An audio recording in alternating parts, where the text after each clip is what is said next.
Hello teachers, learners, and parents. Sir Jeff po, at your service. Alam nyo ba na meron tayong website na tinatawag na DepEd Commons? Ang DepEd Commons ay binuo upang gawing accessible ang pagtuturo at pag-aaral dito sa ating bansa gamit lamang ang inyong mga smart devices gaya ng cellphones, tablets, at computers. Dito ay maaari nating ma-access ang iba't ibang learning materials mula sa Department of Education.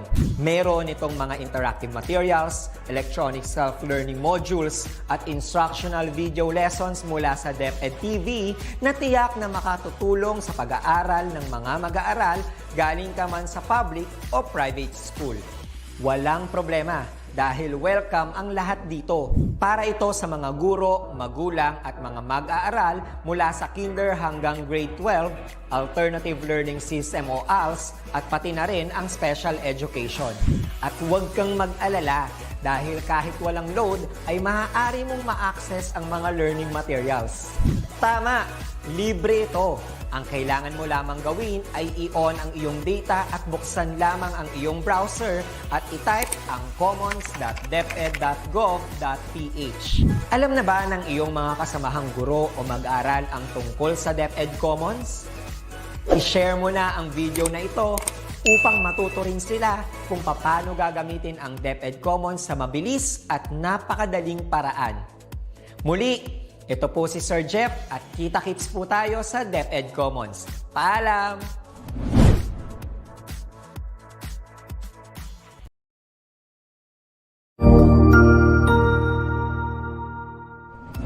Magandang araw! Sir Wilbur po, at your service. Narito ang ETULay upang gabayan ka sa inyong pag-aaral upang lubos na maunawaan ang iba't ibang paksa o subject. Ang ETULay ay isang free online tutorial class na pinangungunahan ng ICTS Educational Technology Unit sa pamumuno ni Undersecretary Elaine Del B. Pascua. Ang programang ito ay hindi lamang para sa mga bata, kundi ito rin ay magsisilbing gabay sa mga magulang at mga guro kung paano nila ituturo o gagabayan sa bawat asignatura ang kanilang mga anak o mga estudyante. Sa kasalukuyan, ang self-learning module mula sa rehiyon ng Calabarzon at kilala sa tawag na pivot ang ginagamit sa ating ETULay online class. Kaya ano pang hinihintay ninyo? Ihanda na ang inyong mga ballpen o lapis, papel o kwaderno at samahan kaming itulay ang pagkatuto para sa bawat batang Pilipino. Sama-sama tayong magtutulungan para malampasan ang mga hamon sa panahong ito. Halina't matuto kasama ang inyong online tutor sa oras na ito.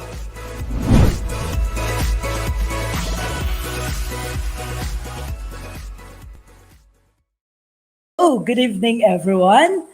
I'm your tutor, Jess, for this subject,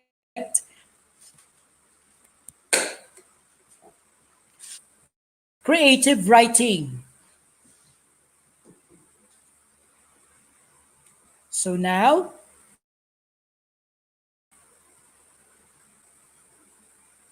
I'll be presenting to you the PowerPoint presentation for a review.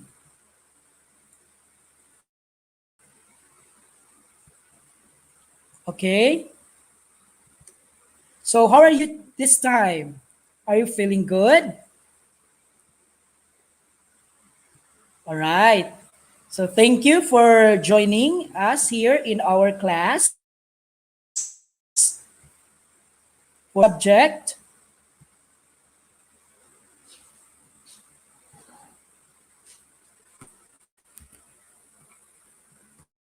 creative writing. So this is quarter 2, week 6. So we're now in module 5, the creative works in the literary and or socio-political context. This would be our competency. So our learning objectives here, learners shall be able to situate work in socio-political contexts. Learners shall be able to demonstrate awareness of and sensitivity to the different orientations of creative writing. And learners shall be able to write a craft essay. So let us try now, students. So we have this practice test. Okay, we have questions here. What you're going to do is to try to determine the extent of your knowledge on the concepts involved in this module. So you choose the letter of the correct answer. All right, so shall we have number 1? Literary pieces are being compared to what critical approach? A. Maps. B. Books. C. Lenses. D. Imaginations. Go. For number 2, the question is, which is of least interest to the literary critic using feminism? A. Abuse. B. History. C. Slavery. D. Inequality. Go. Next, number 3. What general themes can be classified under the cultural approach? A. Arranged marriages. B. Inequality in society. C. View of women as subjects. D. Lender-borrower or rich-poor relationship. Thank you so much for joining. Thank you. So next, number 4. What word has similar meaning of milieu in the study of literature? A. Plot. B. Time. C. Context. D. Conflict. Question number 5. What is the similarity between Marxism and feminism as literary theories? A. Power struggles. B. Interest in history. C. Relationship between nations. D. Closeness to reality. Number 6. What non-literary evidence can be used to establish the historicity of a story written centuries ago? A. Blogs. B. Websites. C. Periodicals. D. Social media. You can comment down below of your answers by number. Next, number 7. What literary theory also studies the members of the opposite sex and roles they assume and perform? A. Marxist. Cultural. C. Feminist. D. Historical. Next, number 8. Each critical approach is multidisciplinary as it includes the perspectives of humanistic disciplines such as literature, art, and social and behavior sciences. A. Marxist. B. Cultural. C. Feminist. D. New historical. Next, number 9. Which approach uses to what extent are the lives of the characteristics influenced or determined by the social, political, and economic forces as one of its guide questions in interpreting a work of literature? A. Marxist. Cultural. C. Feminist. D. New historical. For number 10, what lens can the following lines from Mahasweta Devi's Jolie about her wedding she could watch because she must have been very small at the time. At the time, she was sent to live with her husband and had to take a large loan from the Medras for her wedding and sending off, and he had to pay back the loan with his labor until he died. She remembered nothing nice about her husband. What or she used to beat her? A. Marxist. B. Cultural. C. Feminist. D. Historical. All right. So, are you done answering the 10 questions given? Thank you so much for watching. Mary Ann Babaran, Codorna, and we have Bern Caldeo Lamosere, Bambanayal High School, Tulunan, Cotabato. Thank you. So this time, what are your answers? Right, let's see. So number one, the correct answer is letter C. That is senses. Two, which is of least interest to a literary critic using feminism? That is letter B. What general themes can be classified under cultural approach? What is your answer? It's letter A, arranged marriages. What about number four? The correct answer is Melu.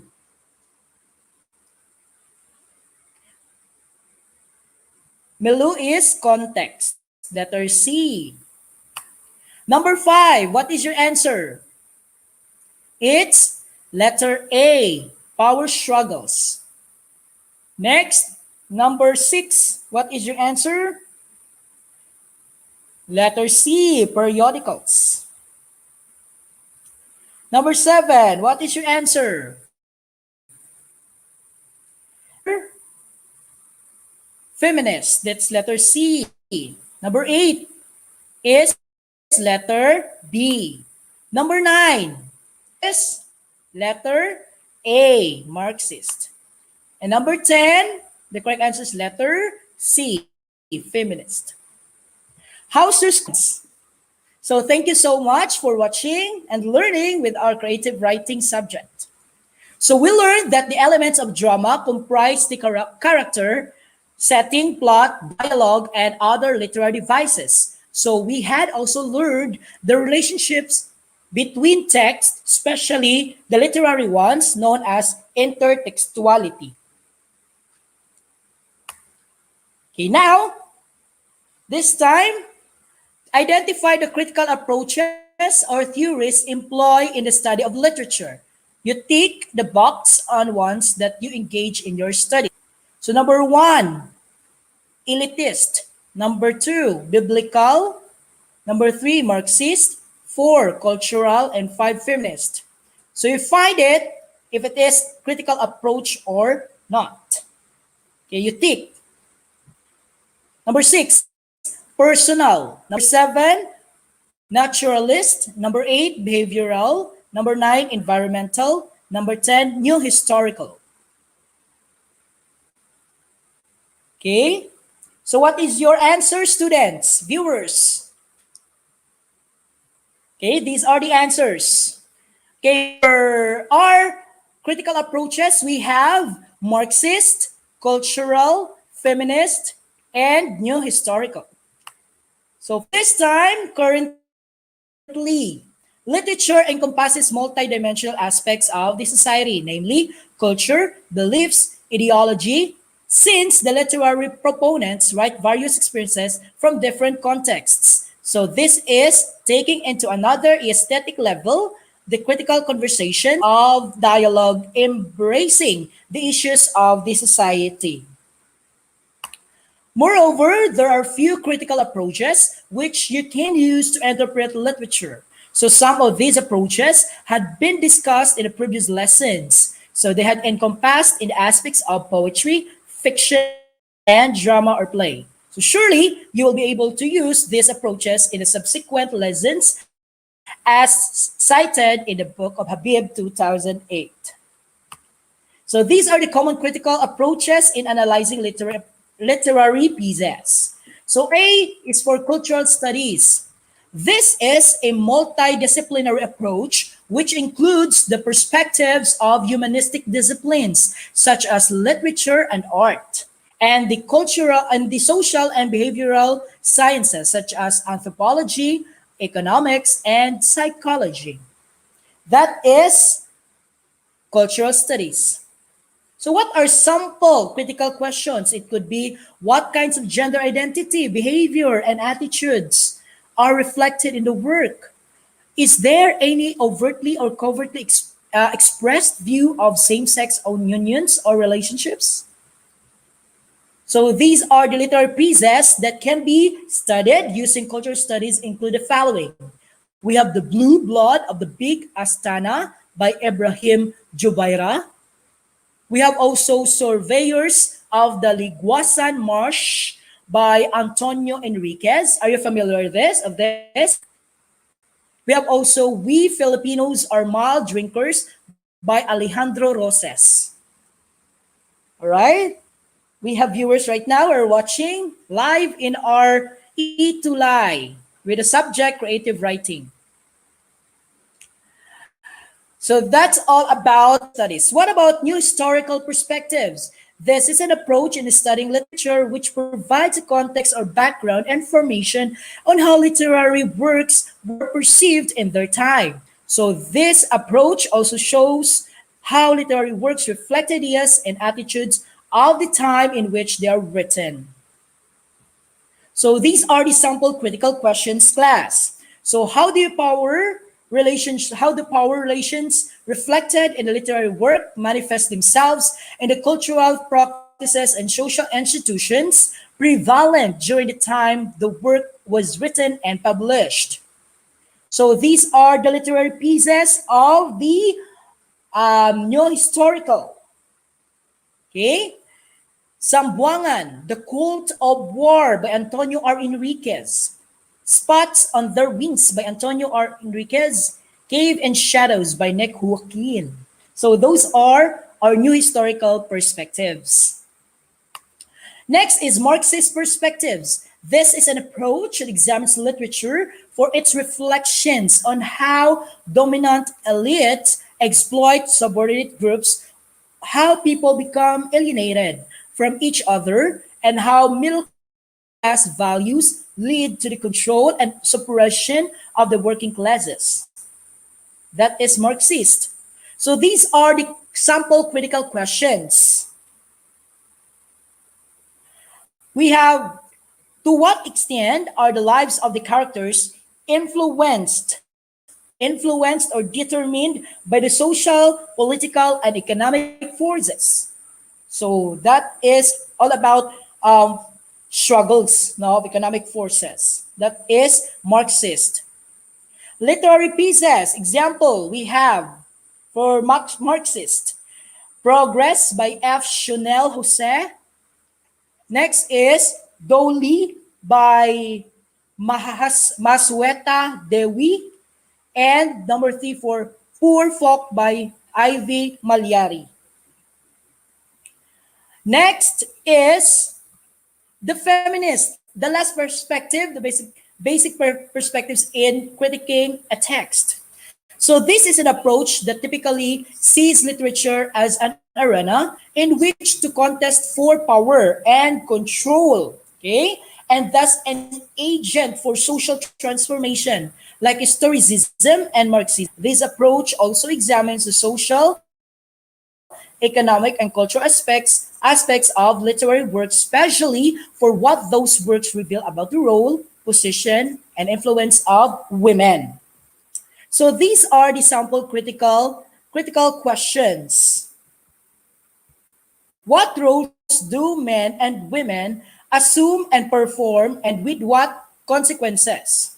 How are the relationships between men and women, or those between members of the opposite sex, presented in the work? Mother, may kosa ka sa charger, pag-charge ka na. Wala ba to? Okay, so that is for feminist approach. So as a review, class, so what are basic approaches in for critical approaches in reading? We have number 1 is have the cultural studies. We have also new historical perspectives. We have also Marxist perspectives and feminist perspectives. Okay. Aside from that, we have also formalism. No, just like we have understood or studied about the formalist approach in reading. So now, directions. Let us saddle our reins and explore this topic by matching the literary approaches. Now, you answer the 5 questions here, and we will reveal afterwards the answers. Okay? So for number 1, this theory, these are the choices. A, Marxism. B, feminism. C, cultural. D, historical. E, formalism. All right. So number one is this approach considers every literary work as a product of its time and its world. Next is this approach does not limit itself to language and structure, but also spends time analyzing non-literary texts from the same time in which literary works were written. Three, this approach breaches the traditional undertaking of the terms like teaching, learning, text, author, and among others, and the process of redrawing the limits and that formerly separated them. Four, this criticism attempts to redress the imbalance of literary study in which all important books were written by men, or the only characters of real interest are male protagonists. Number five, this approach is concerned with understanding the role of politics, money, and power in literature. Works with redefining and reforming the way society distributes its resources among the classes. So now, what is your answers for this activity? Okay, so let's reveal now the answers. Okay, for number one, the correct answer is letter D. That is historical. For number two, what is your answer? That is letter C, cultural. For number three, what is your answer? Letter E, formalism. For number four, what is your answer? All right, students. The correct answer is letter B, feminist or feminism. And for number five, this approach is concerned with understanding the role of politics, money, and power. The correct answer is letter A. That is Marxist or Marxism. Thank you for your responses and for your sharing of your answers. Okay, so at this time, we shall have another activity. Then we will read this excerpt short literary piece, okay, entitled Unseen War by Antonio Enriquez. Now, you identify the cultural, historical, Marxist, and feminist context in it. Or you can have historical, you can have Marxist, you can have feminist, and you can have cultural. All right, so this is the Unseen War by excerpt from Enriquez, 1996. So I will read to you the excerpt, then later on we will answer this literary piece. That very second, the first volley burst from the 60 cannons of the Spanish Armada, Senor Capitan Esteban de Morga, Maestre de Campo General Felipe Macumbong, Battalion Commander Santiago de Hansomer, and the guide Oroncaya Sofocan, and the musketeers, lancers, bowmen, artillery men, and foot soldiers sprung from behind Sultan Kudarat's stronghold. They would have rushed up their soldiers, do smelling certain victory for their thick bashes, thickets, woody trees, and rough land. Instead, they marched and tramped quickly, fast, northeastward. The infidel Moros, however, were aware only on the Spanish Armada facing them at the bay, not of the forces behind them on the land, which meticulously and systematically started burning everything in sight, cotas, sitios, and villages of the heathen Moros. All right, what are your answers? Any comments? Any answers from the group? Okay, so let's reveal now your interpretation and your analysis of the literary piece, The Unseen War, excerpt from Enriquez, 1996.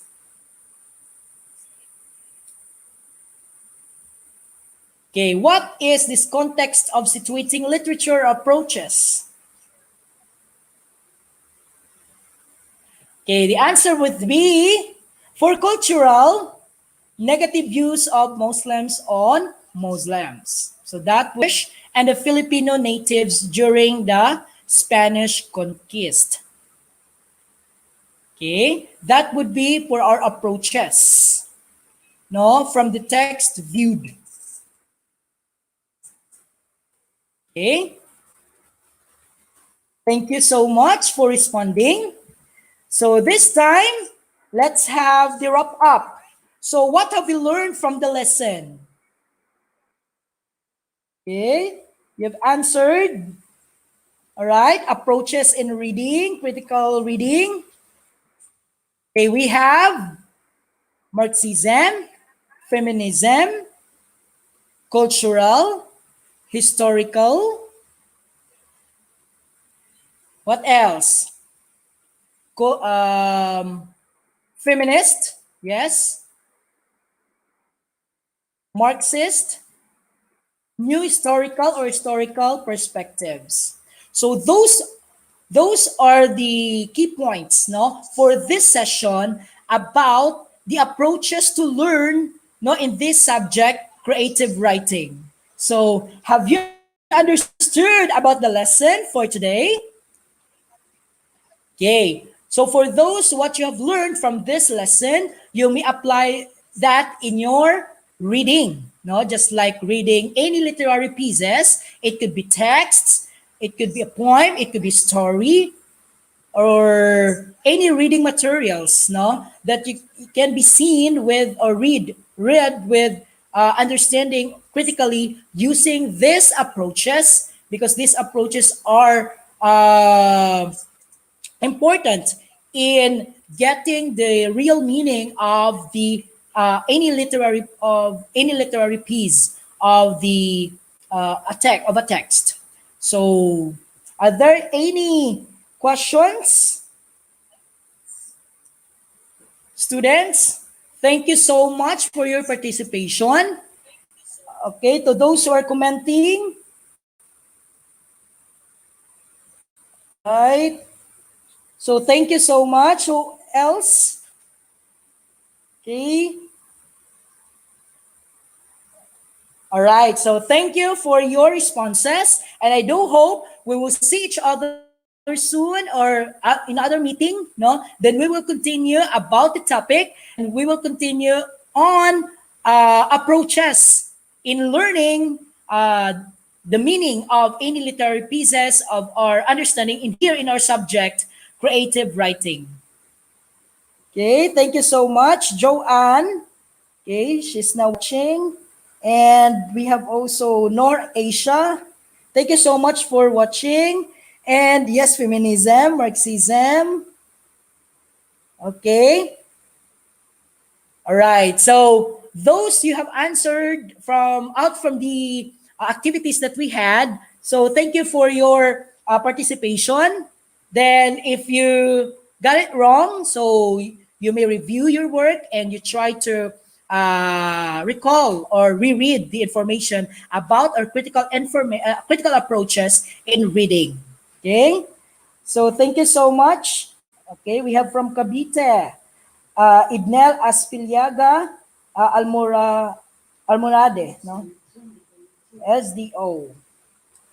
Okay, we have also from Kidapawan City Division, Annalie Gonzalez Dano. Thank you so much, students and ma'am and sir, for watching. Then see you next session here in our subject, creative writing, for a review of our lessons for better learning and for better understanding of our topics in our modules for this subject, creative writing. So see you next meeting and session here in ETULay Creative Writing.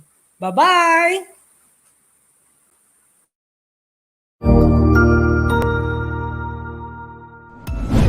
Sigurado ako na marami ka na namang natutuhan sa ating ETULay tutorial session ngayong araw. Tandaan, ito ay hindi lamang para sa ating mga mag-aaral, kundi pati rin sa ating mga minamahal na guro at mga magulang na kaagapay natin para maituloy ang pagkatuto sa kabila ng nararanasang pandemya. Patuloy ding sumubaybay sa DepEd TV para sa mga araling ginawang video episodes. Mapapanood ito mula Lunes hanggang Sabado, alas 7 ng umaga hanggang alas 7 ng gabi sa inyong mga telebisyon. Abangan bukas mula 1:00 ng tanghali ang iba pang aralin sa ating ETULay free online tutorial session sa Filipino. I-like and subscribe at manatiling nakasubaybay sa ating ETULay tutorial session sa DepEd Edtech Unit FB page at Educational Technology Unit channel sa YouTube at sa DepEd Tayo at DepEd Philippines social media accounts. Paalam!